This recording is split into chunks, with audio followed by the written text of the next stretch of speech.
starts now.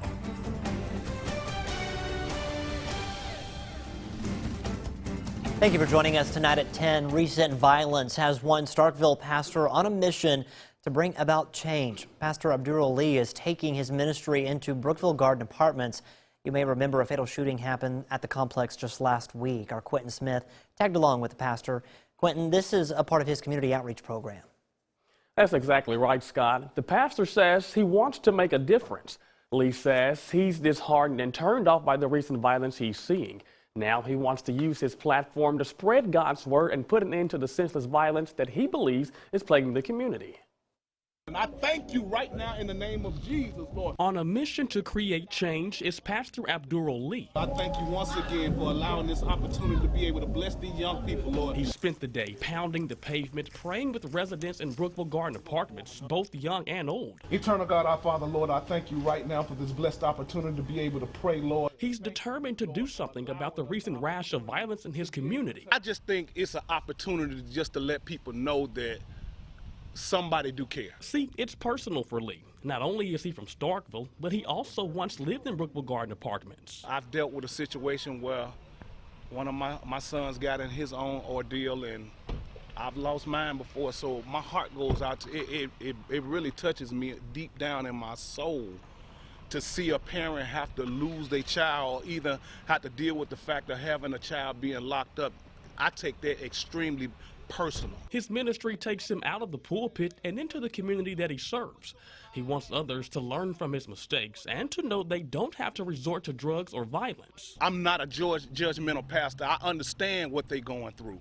I understand that the kids are doing their thing, they're going through their transition, and they just need somebody to care enough about them without judging them. And you know, you got to love on people in order to get them where you need them to be. The pastor knows that if he wants to bring about change, he has to meet people where they are. I understood that in order for us to bring people in, we got to go out and get them. Lee knows that a problem this big is going to require a bigger answer and more involvement from the community. One person can't make the difference. I can do what I can, but what about the rest of the people that be sitting at home and being judgmental about what's happening but never do anything about it? I would just love to see more people come together and start to reach out in communities like this and having more activities and things of that nature. We got to pour back into our community. Others join Lee as he prayed for those in the community today. The pastor tells me he won't quit. He plans to go all throughout the city, spreading the Lord's word and trying to bring about positive change in his hometown. Scott? Thank you very much, Quentin. Another area community experiences deadly violence over the weekend as a man is shot dead in Noxubee County. Chief Investigator Eddie Franklin says the Sheriff's Department got a call sometime between 7:30 and 8 o'clock Sunday night about a shooting at Airport Food Mart in the Cedar Creek community. When they got to the scene, they discovered the body of Jamarcus Scooter Taylor in the passenger seat of a green SUV. Coroner R.L. Calhoun says Taylor suffered a fatal gunshot wound and was pronounced dead at the scene. Family members say Taylor just celebrated his 30th birthday on November 20th. I'm disappointed that somebody could actually come and take his life and just leave him there. And, you know, it's just, it hurts really, really bad because Jamarcus was a very loving person. He had a big heart, great person. Now, in regards to the alleged shooter, investigators say they are looking into a person of interest. If you have any information, you're asked to call the Noxubee County Sheriff's Department. New video released shows a truck slamming into the Aberdeen Main Street clock. Chief Henry Randall says they found the clock vandalized Saturday. Now, take a look at this video again. You see the truck driving down the middle of the median and crashing into the clock, knocking it over. Chief Randall says that it's a Chevy truck, and now they're working to identify the owner of that truck. The clock was dedicated to the citizens of Aberdeen back in 2013 to honor past and future leaders. Otherwise, we have some quiet but chilly conditions out there. Persistent low clouds all day long, but we did squeeze out a nice little sunset there at the Gilmore Dairy Farm in Lamar County, Alabama this evening. These low clouds in gray you can see still persisting across northeast Mississippi and west Alabama. Those are gradually on the way out. Where we have cleared down into the upper 20s. Look at Winona, 29. But under the clouds in Aberdeen and Columbus, upper 30s. So once we clear things out, or at least get those low clouds out of here. Down into the upper 20s, I think, for lows tonight. There will be some scattered high clouds later tonight and for tomorrow. We'll call it mostly sunny to partly cloudy. A chilly start, yes, but we're back into the 40s and 50s during the course of the day. Not too bad across our region. Your full forecast in just a few minutes. If the holiday shopping season leaves you stressed when it comes to affording all of that shopping, just listen to this. It may seem easier to charge when your shopping list keeps growing and the pressure is to please is knocking. But Courtney Ann Jackson has some words of warning from the experts and tips on how to avoid starting 2020 in the red. Making a list and checking twice might be decent advice from the guy in the big red suit and is echoed by financial planners like Nancy Lottridge Anderson. We just get carried away and we don't realize until the damage is done and we get the bills. A recent Wallet Hub survey says about 35 million folks are still carrying last holiday season's financial baggage. Anderson says that debt is really hard to get out from under if you've been impulsive. See people who have lower net worth, the lowest net worth, probably with the lowest incomes, with the biggest credit card balances. And those are also people who probably don't have good credit scores, so their interest rates are going to be much higher than the average credit card rate of about 15%. There is a silver lining if you're worried about fitting in everything on your list. What we know in studies about money and happiness is that where we get the most bang for our buck is when we spend on experiences. So, baking cookies for someone, having a meal with them, maybe that's better than going and buying an object or having a gift in a box that you give to them. Karis King at Hope Credit Union says saving in advance could reduce the stress down the road. Recommendation would be to join a Christmas club, and that's a Christmas club is an account or some type of holiday account that you can set up, that you can have it draft, and it'll help you save and prepare for the holiday season. And he notes that every little bit helps, whether it's $10 a month or... You can take just something as simple as a piggy bank and just save all of your change. In around of a year, you just to be amazed of how much change that you actually save. Courtney Ann Jackson, WCBI News.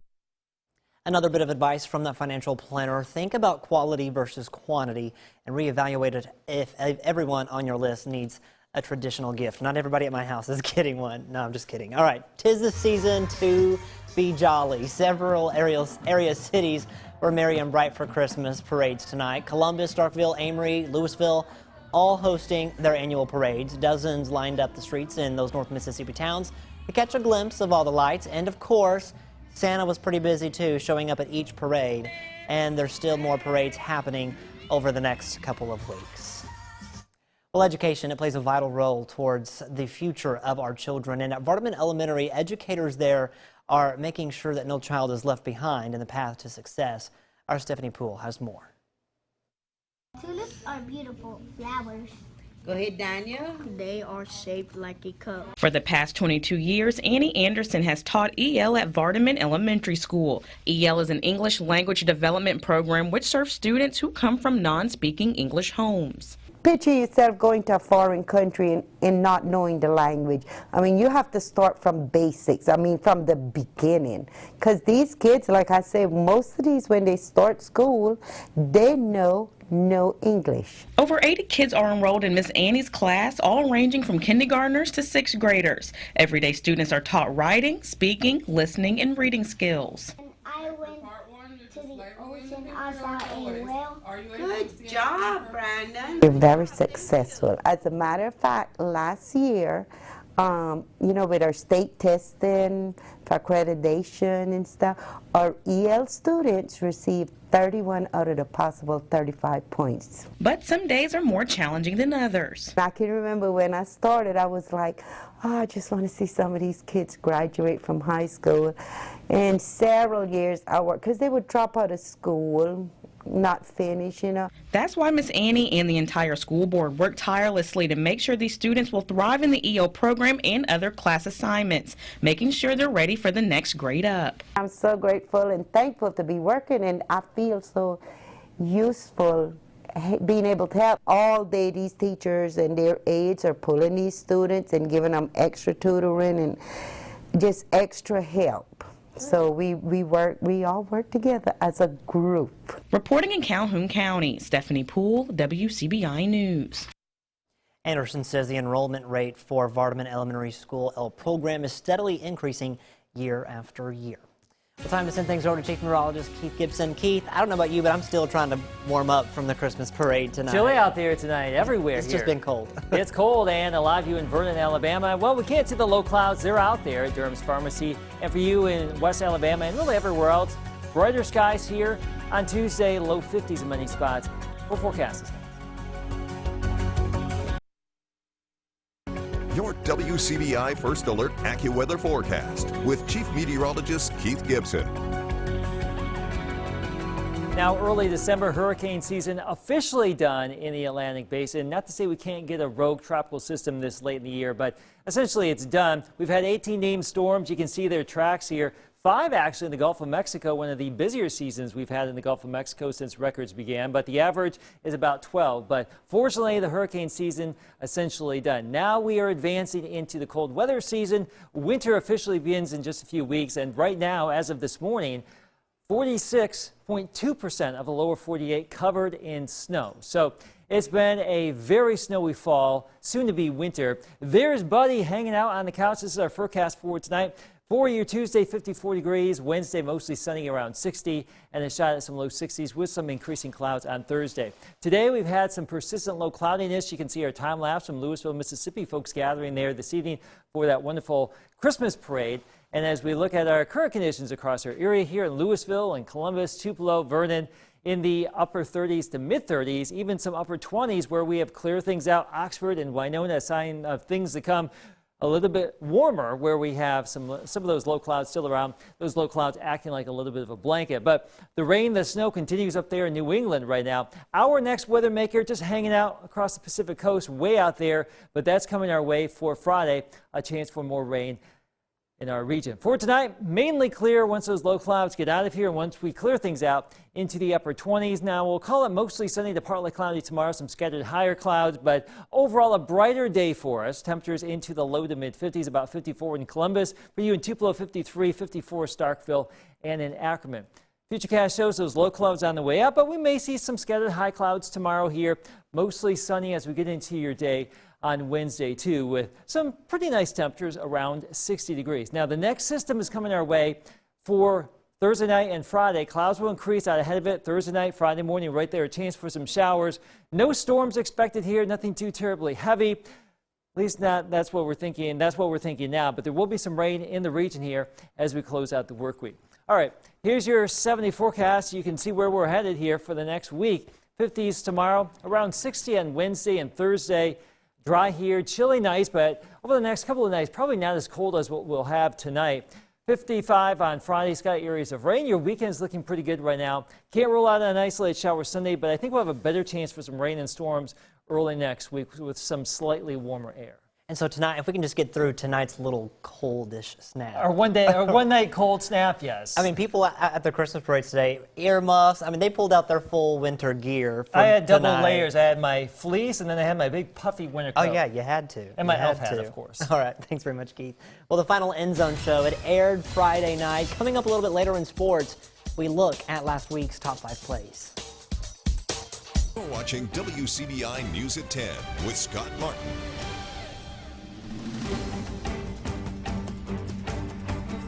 Welcome back, everyone. It's cold and flu season across the area, and that has parents on high alert. But when should you take your child to the emergency room, and when can it wait? We find out more in tonight's Health Talk with Baptist.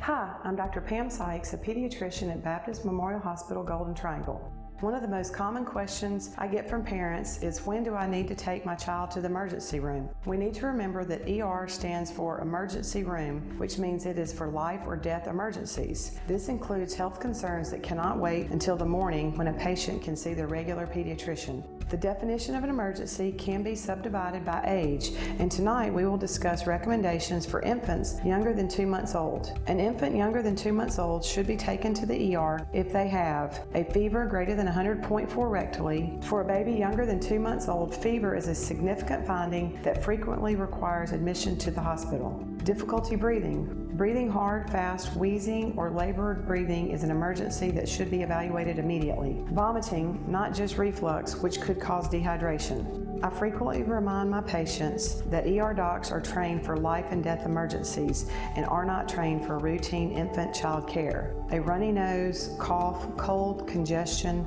constipation, pink eye, these are all symptoms that are not generally life-threatening and are best managed by your child's regular pediatrician. Join us next time for Health Talk with Baptist when we will discuss fever.